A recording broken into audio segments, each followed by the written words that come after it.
Episode 2 of Hostage starts with Thomas staying on the kidnappers. Back in the UK, Abigail tries to reach Vivian, but the latter ignores her calls. Now Vivian drops by Matteo's house and as her security sends Saskia away. She tells him about the blackmail and are concerned that her team has been compromised. She's also worried about how this will affect her re-election campaign. Now Vivian insists she can't lose, and he warns her against letting her husband control her. Matteo offers to help her find out who sent the videos, but all of this is left very much in the air. Meanwhile, Abigail visits the Chief of Defence and tells him about Alex's abduction. The two try to come up with a rescue plan, but it proves to be tricky. They need Vivian's approval before sending a team, and once again, Abigail leaves a message for Vivian. Back in the French Guiana, the kidnappers shoot Thomas and take him hostage. In the UK, Abigail gets ready for a day while listening to the news stories about the national health crisis. She asks Kofi to find Vivian, who has been ignoring her calls. He, in turn, informs her that Thomas has been abducted and is most likely dead. He suggests that they wait for the kidnappers to call again, but the deadline is quickly approaching. Kofi advises her to tell the cabinet, but Abigail refuses and continues with the meeting as if nothing is wrong. She reports to the cabinet that her talks with Vivian are going well. After the meeting, Abigail finds Sylvie waiting in her office. The girl went through the report about her dad and has found out the kidnappers' demands. She confronts her mum for keeping her in the dark about this, and she vows never to forgive her mum if she fails to bring Alex back.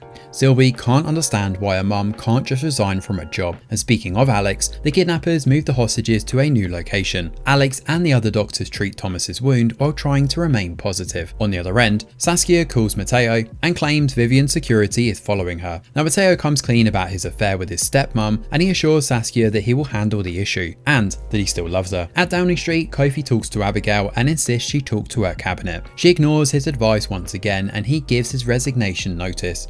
Outside, the media questions if Abigail is getting played by Vivian. Later on, Vivian and Abigail attend the electric vehicle exhibit. Whilst there, Abigail tries to reason with Vivian and gives in to her demands. However, Vivian says the deal is off. Now Abigail tries begging, but Vivian remains unmoved. Matteo also attends the event as well and insists on seeing Vivian. Unfortunately, he isn't able to find the person who sent the video, and he asks Vivian to stop looking into Saskia and to leave them alone. Matteo is frustrated by the politician Vivian is shaping up to be, while Sylvie is also frustrated with her own mum. She tells her granddad everything, and he tries calling Abigail, but she ignores his call. After the deadline, Vivian, Livingston and Abigail meet in the Situation Room. The kidnappers have actually sent a video link, and Abigail insists on negotiating with them. The negotiation doesn't end well, despite Abigail's sincere efforts. Alex gives her a clue that the kidnappers are British, and unfortunately they kill one of the doctors, and Sylvie walks in at that precise moment and is horrified to witness the killing. She storms off. Abigail follows, but Sylvie blames her again and runs to her room. Back to Alex for now. He tries to negotiate with the kidnappers, but fails to do so. The kidnapper mentions that he also once had a family too, and after that mess, Vivian comes clean about being blackmailed. She doesn't go into details, but Abigail offers to help her all the same. She mentions a clue that Alex gave her, but still, Vivian decides to save herself and her family. Before Abigail can figure out a new rescue plan,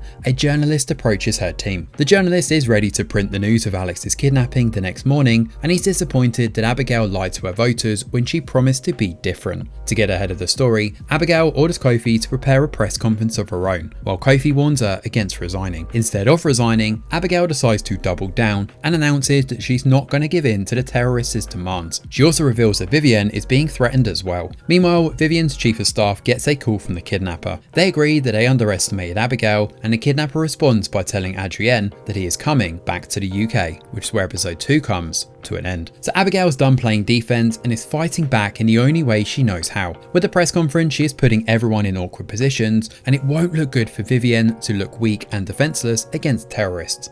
The public will also be interested to find out what the terrorists have on her. Meanwhile, we have finally identified the mole. Adrienne is helping the kidnappers right under Vivian and Abigail's noses, and in shows like this it's always the ones closest to our main characters.